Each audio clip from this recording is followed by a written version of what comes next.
So rise me up with the sun. This house ain't no home without you. When you go. It's been a fantastic year for Wexford ladies football, winning the Junior All-Ireland title earlier in September. Today they were honoured by the Wexford County Board. Clara, we're in Wexford Park today at the county finals, and it's a great honour for the Wexford ladies football team to be honoured here today. That's it. It's such a great day for football in the county, the men's final, and we're honoured to be here, honoured to be welcomed, and it's great that we're going to be acknowledged for our win. Yeah, last weekend Mary Rose received the Players Player of the Year award. I know you were up for nomination yourself for that, but tell me what it was like to be up there for that. Oh, it's a fantastic occasion, fantastic to be part of. I'm delighted for Mary Rose, the work she's put in over the last 2 years, and even you see in the final herself, she's an inspiration. She absolutely deserves that award 100%. Within 2 minutes of the restart, Adrian Flynn set in motion Gus Oran's first advance of the second half as he led it inside to Shane Cullen, who hand-passed it to the in-rushing Killian Keogh, who split the posts. Gus Oran now led by 4 points to 2.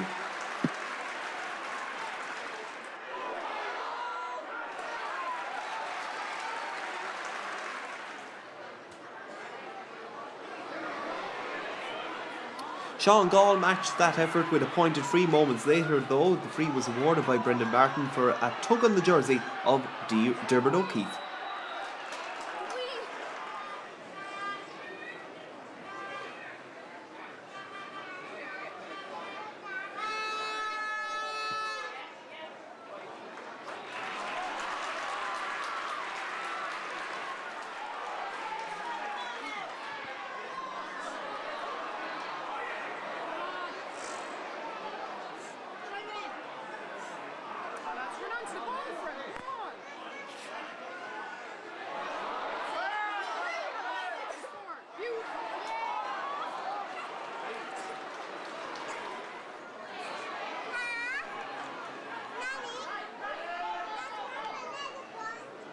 But Gus Oran would not score for the next 10 minutes, and so St Anne's capitalised on this scoring lapse.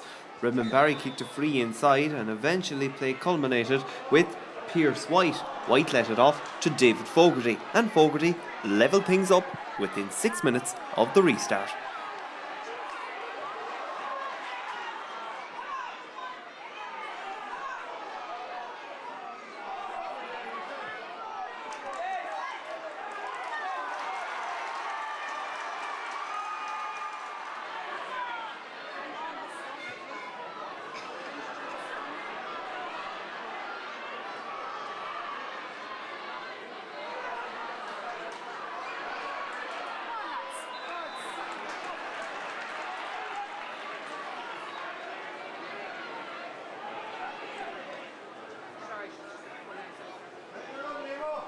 And on 39 minutes, the St Anne's men snatched the lead as David O'Connor let a ball in on top of Sean Gall, and Gall rattled the Clonard end net to make it 1-4 to 4 points after 39 minutes.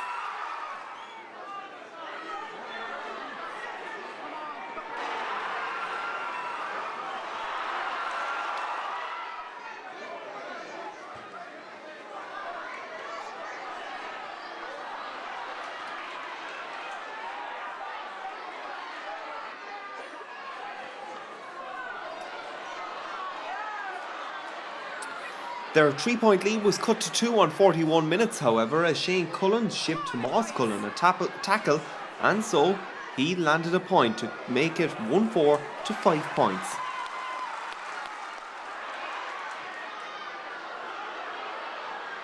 David Fogarty's attempt to restore his side's 3-point lead was denied by the referee Brendan Martin and his umpires, as they noticed that Fogarty had fouled the ball as he hand-passed the ball over the bar.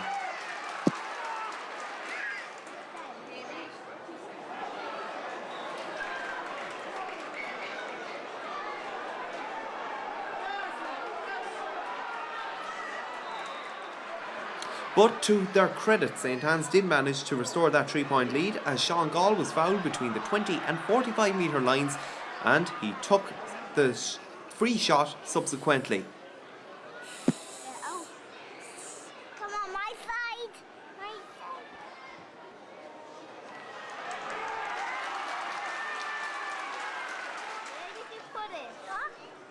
Danger was looming for St Anne's as Shane Cullen kicked a free inside, and as it dropped short, the referee Brendan Martin awarded a free out for a square ball infringement.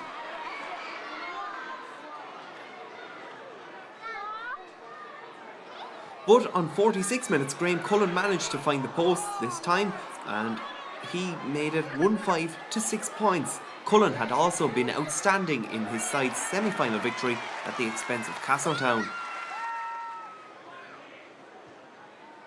After Richard Cleary had taken the kick out for St Anne's, the Panther pounced on the breaking ball for Gussaran O'Rahilly's.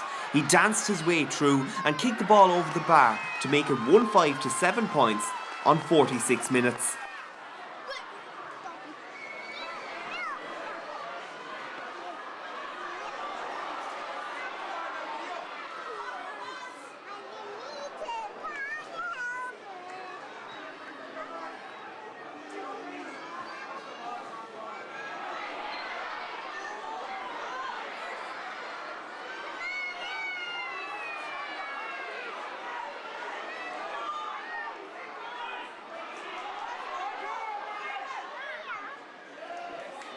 Following a pair of wides for St Anne's, Adrian Flynn went in pursuit of something for Gussaran at the other end of the field, but a free out was awarded by the referee Brendan Martin. For the lengthy period of 11 minutes, there was a scoring drought in Wexford Park.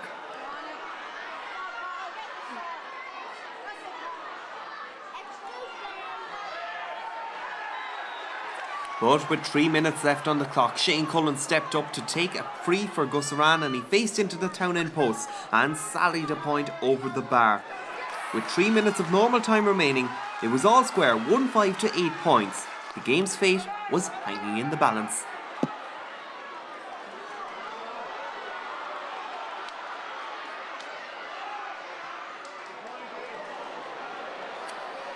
St Anne's then recorded a pair of wides, and that brought their wide count up to 10. Redmond Barry set up Dermot O'Keefe and David Fogarty for points. Both of their shots went to the left and wide.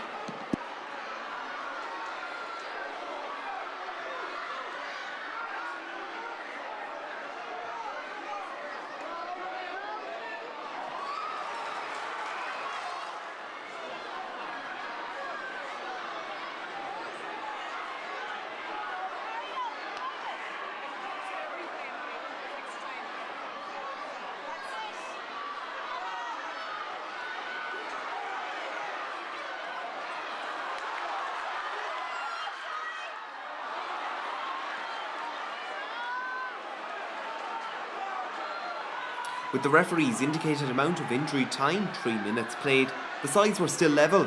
The fixtures committee was about to get their diaries out to set a refixture, but then St Anne's went in pursuit of a last gasp winner. As Tomas Cullen cleared the ball out of his defence, Redmond Barry let the ball into David Fogarty, and eventually Fogarty landed a point which sent the St Anne's club into sheer ecstasy.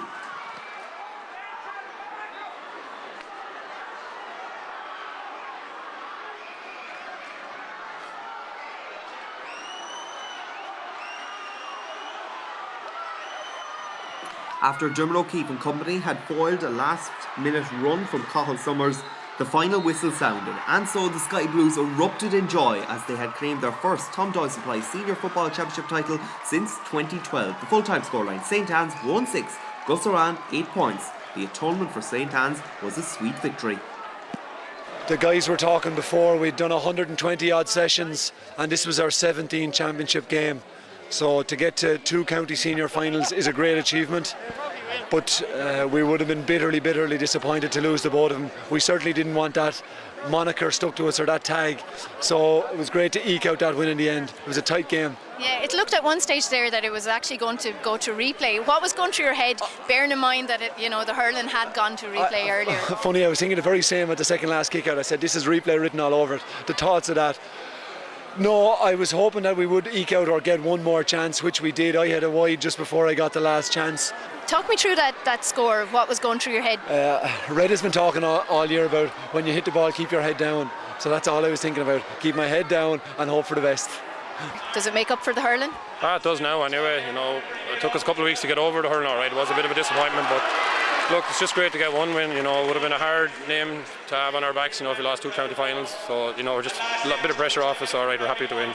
Yeah, a low-scoring game, but the competitive level on the field was phenomenal and great effort from both teams. Yeah, so look, I think that's what happens in finals. There's so much at stake that everybody's afraid to make mistakes, so everyone goes defensive. I think that's the way it was, and scores are very hard to come by, And so look, we got the one in the end that counted.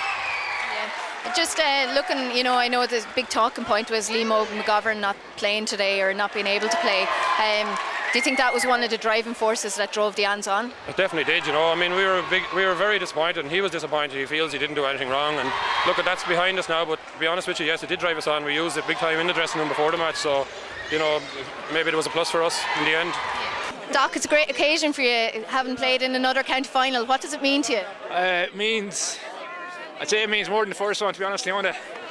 This year was it was a massive year for us because we put in such a big effort, to try and go out and win every single game, and unfortunately fell up one short in the hurling. But today's a special day for us. We had a tough week with Liam Moog's suspension, which we felt it was very hard done by. But I mean, today it was about producing the goods when it mattered, and I think we did. Thankfully, Fogey got the ball. And he's the one man you want coming off the right wing. He's got a very good right foot, and I mean the composure he showed was just unbelievable at that point. Yeah. It's disappointing, I suppose, from an Ann's perspective now that there's nothing to push on into Leinster, or does that bother you? Right now, Leona, I suppose it doesn't bother me. I mean, tomorrow morning, you feel you want to test yourself against the best, and maybe that's a bigger issue. It's not something we can control. So I mean, all we could do is win the game today, and we probably made hard work at that, but we did get there in the end. But look, we had a job to do. After losing the hurling, it would have been terrible to be remembered as a team that lost 2 county finals in the 1 year. And, that would have hurt. So we really had to dig deep. And look, the way we won it, it was a real gutsy battle by all the lads. We just kept going. Fogey had missed one just before, kept the head down, did the same thing, but got it this time. It was just brilliant. You're proud sponsors of the championship. How long have you been involved with Wexford football now? This is our 3rd year of sponsorship. I'm very proud to be doing so. And the best team won today anyway, and that's what all matters. So. Yeah, it was a great game. Yeah, it was a great game of football. It looked like it could go to a draw there at one stage. But I'd say the county board were hoping to hold the finance end of it. But anyway. Yeah, you're also chairman of Club Wexford, Tom. I am, yeah. Can you tell me a little bit about that? Well, in the last year, Club Wexford were appointed by the chairman of the county board to look after all sponsorship. And the big coup we had was getting Gain on board. The Club Wexford got Gain. And then we have Darcy Sands, and we have about 7 or 8 good sponsors. Crane and Crane Insurance and Escort are our main sponsor, and they have been for the last 5 years. So we're very thankful to them and all the sponsors, really. So the big thing we have to is make sure and look after our sponsors. Just leaving you here from Wexford Park after a fantastic victory by St Anne's in the Tom Doyle Supply Senior Football Championship. It's been a great year for Wexford, and I look forward to catching up with you next year again.